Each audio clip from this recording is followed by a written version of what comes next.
Rocky Mineral. I'm going to show you how our coal cars work. I was operating hopper car doors, and I made a very simple, inexpensive unloader so you can open the doors in the cars. But I need to know what we're talking about first. I'll take a hopper car here. It's a typical Athearn unit, and that dies that punched out the fake doors, both sides. Then I have tooling a die that makes these tip plate doors. We cut brass tubes to solder to it. And we have a stainless steel wire goes through for a hinge pin. And we have these brass plates that are an actual hinge with holes in it. These particular cars have ceramic magnets to keep the doors shut. They're fitted with KD couplers, and I used the original Athearn wheel sets because they roll real smooth.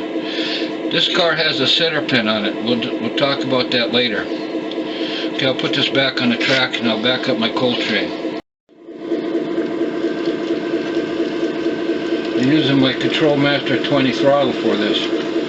Now the idea is I want to stop the first car to be unloaded so that you can line up the center rib with the two remaining ties that are left on the flex track. Okay? So now what I'm going to do is lift the shed off. We'll talk about that later. In behind here, I have wire that will open the door.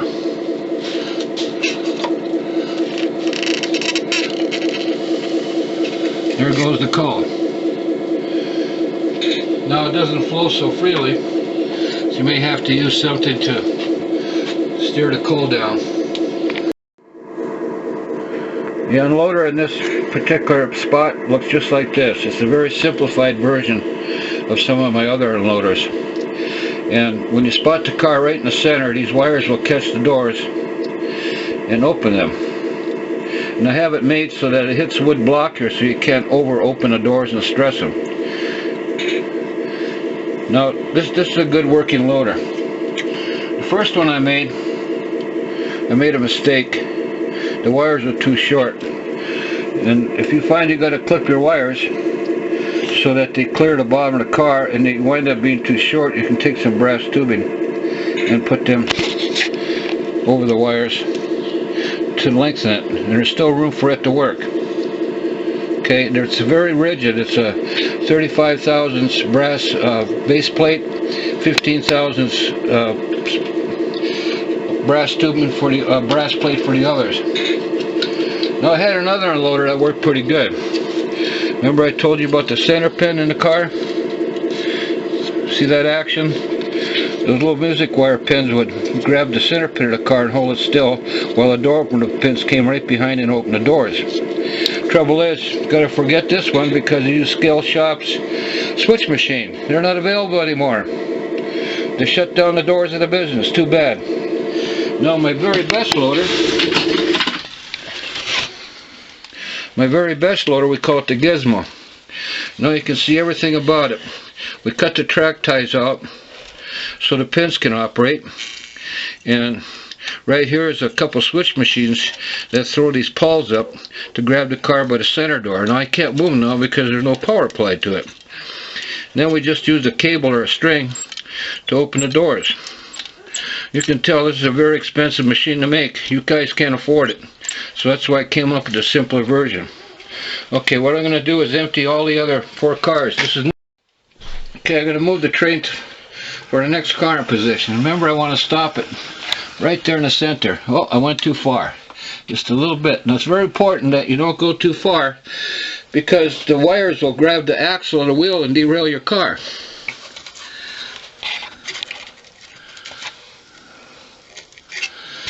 There again, most of it flows out freely. And to finish the job, you need a brush. Sweep it clean. Both sides. How do I load these cars? Well, that's another story. I have a 2-track tip outlet. We'll load these cars one at a time. Now we'll move the levers back out of the way so the door's closed. The door's closed. No, you got to help the one. Okay. I'm going to empty the 3rd car and see how much this coal piles up. A little bit more. Yeah, a little bit more. Takes a little bit of operator skill, okay?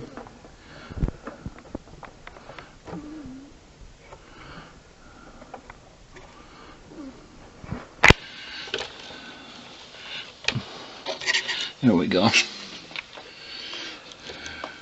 What's nice about this system here is that your cars can stay in the train while you unload the cars.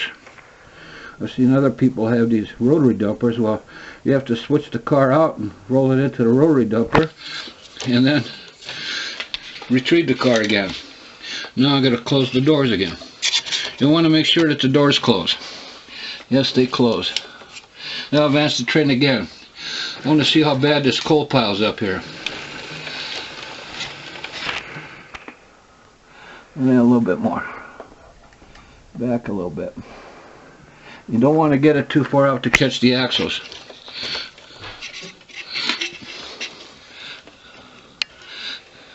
Push it ahead a little bit. Okay. Now the center pin would be a real advantage because the car will stay perfectly in position. Like I said, it's going to take a lot of extra work to make that happen. So we're trying to keep the price down on this unloader. Okay, one more car. Then we'll show you the goods.